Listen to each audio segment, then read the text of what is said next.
Magsisimula ang kwento sa lugar ng fighting lakas Seoul at continent, at upang igalang, ang mga nabibiyan ng rurok at ang industriya ay simbolo din ng mga karapatan ng nakatayo sa tuktok ng Seoul fighting continent. Ang mga master fighting ng kaluluwa ay nahahati sa 9 na kaharian ayon sa kanilang mga antas.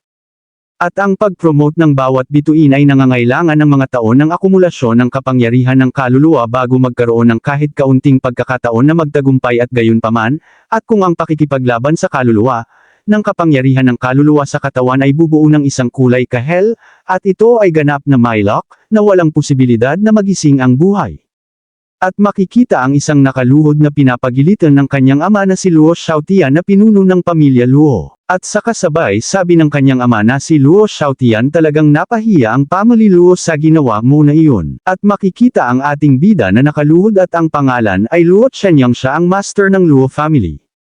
At makikita ang pinuno ng pamilya na si Mr. Ye at ang mga disciple niya, at sabay sabi ng pinuno ng pamilya Ye, bakit nagagalit ang pinuno ng pamilya Luo, at ang tinatawag na marriage contract noon ay maglaro ng Guanjiang, at ngayon, kami, Yero, ay nagising ang ikalimang baitang espiritu ng pakikipaglaban at pinaburan din siya ng Martial Arts Academy, ang numero 1 akademya sa Tiandao Empire. At si Luo Chen ay malapit ng mag-12, ngunit hindi niya nagawang gisingin ang kanyang fighting spirit at alam ng lahat na siya ay isang basura sa pamilyang Luo. At sa totoo lang, nandito ako ngayon in behalf of the martial arts school. Napakagaling na ng schoolgirl na si Roar. At ang mga regalo at boto ay tiyak na lilikha ng mga bihirang talento. At sa mga araw na iyon na kadalasan ay isang biro ang gumawa ng appointment, ngunit hindi ito posible. Para maging mantsa sa schoolgirl, at sana ay unahin ng pinuno ng pamilya Luo ang pangkalahatang sitwasyon. At lumipat pa ang pamilya Ye sa Martial Arts Academy, at ang batang ito ay martial arts lamang ng 3-star fighting spirit queen. At ako na isang kabilang sa pamilyang Luo, ay hindi kayang saktan ang akademya iyon lang, at dahil nagsalita ng personal ang isang martial arts student. At nagsalita ang isang pinuno at sabay sabi, teka, hindi naintindihan ni Patriarch Luo. Sa totoo lang, umaasa kaming na magsisimula ng pamilya Luo at ang pagbuwag ng engagement. At walang ginagawa ang young master ng pamilya Luo, at alam din ng pinuno ng pamilya sa kanyang puso na hindi siya karapat-dapat sa ating Yero. At biglang tumayo ang ating bida na nahihirapan. Mas lalong nagalit ang kanyang ama at sabay sabi, tanga.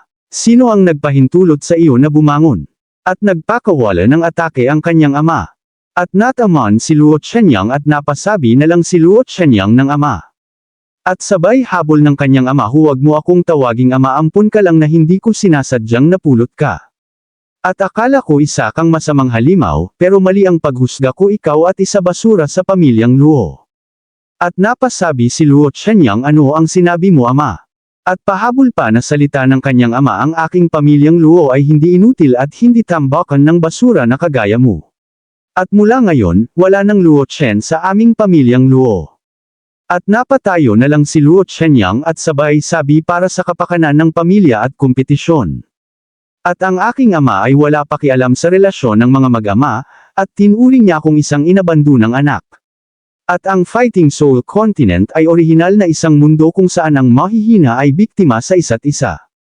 At ang tanging bagay na dapat sisihin ay ikaw na isang basura. At napatingin ang lahat kay Luo Chenyang. Makikita ang dalawang tagabantay na pinagnag-uusapan si Luo Chenyang, at sabay sabi sa hindi inaasahang pagkakataon, si Luo Chen ay pinaalis ng pinuno ng pamilya. At hindi nakakagulat na ang pinuno ng pamilya ay galit na galit, ang pamilya ay gumugol ng labis na pagsisikap sa kanya sa mga nakaraang taon, at sa huli siya ay pinalayas. Habang papaalis ang pinuno ng pamilya Luo, sabay sabi niyan sa hanggal na pinuno ng pamilya Ye, ano nasiyahan ka na ba? Mula ngayon, wala ng Luo Chen sa pamilya Luo. Lumapit ang isang babaeng disciple na si Yeru at sabay sabi sa atin bida, okay ka lang ba? Narito ang isang one soul pill. Sana ay makatulong ito sa iyong pinsala. At tinapik ni Luo Chenyang ang binibigay na hanggal na babae, at nabigla ang babae sa ginawa ni Luo Chenyang. At papaalis na sana si Luo Chenyang, ngunit may humawak sa kanyang kamay at nagsalita ang hanggal na humawak sa kamay ni Chenyang, at sabay sabi, mabait si Junior Sisterhood, bakit mo ginawa yun sa kanya? At napalingon sa likod si Chenyang, sabay sabi niya sa hanggal na, hinihiling mo ba sa akin na mag-aral ako ng mabangis na saloobin? Thank you. Ang ibig mo bang sabihin ay ang pamilyang Ye na putulin ang pakikipag-ugnayan ay isang pagpapala? At nabitawan na nga ng Hangul ang kamay ni Chen Yang at habang papalabas si Chen Yang bainutaan niya ng Hangul at sabay sabi sa lalong madaling ay panahon at pagsisisihan mo ang ginawa mo ngayon. Ang bastardo na ito, talaga hindi niya alam ang mga puso ng mabubuting tao. At nakakatuwa na napakalaki ng soul power sa katawan ng batang ito. At sa isang maliit na bodega makikita sa labas na sobrang lakas ng ulan. At makikita sa loob si Chen Yang na nang nagko-cultivate at sabay sabi ampon na anak. Haha, pero, sa puso niya ako at parang wala talagang silbi. At naisip niya ang mga sinasabi ng kanyang amaan Ren, masisisi ka ni Liuneng sa pagiging talunan.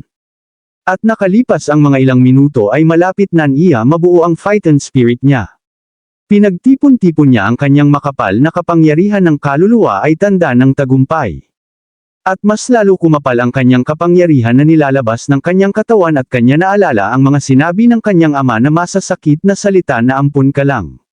At ang pamilya Luo ay lubos mong pinahiya, at pinalayas siya ng kanyang ama at tinawag siya na isang basura na hindi kayang gisingin ang fighting spirit mga bagay, hindi sila kailangan ng pamilya Luo. Pumunta at ipaglaban ang iyong sarili. Basura. At napasabi si Chen Yang nang hindi ako basura sa halip na mamuhay ng walang aksyon, mas mabuting subukan ko. At ako, si Luo Chen, ay hindi susuko at hindi nang aksaya ng oras at tinaas niya ang kanyang kamay. At tumama ang malakas na kidlat kay Luo Chen at nagpahiga siya. At sabay sabi ito ba ang fighting spirit ko? At sa wakas ay isang pambihirang tagumpay ang nagising ko ang akin fighting spirit. At gaano kasakit ang mapaalis sa iyong tahanan at ipagsapalaran ang iyong buhay upang lumakas. At nawalan na nga ng malay si Luo Chen Yang.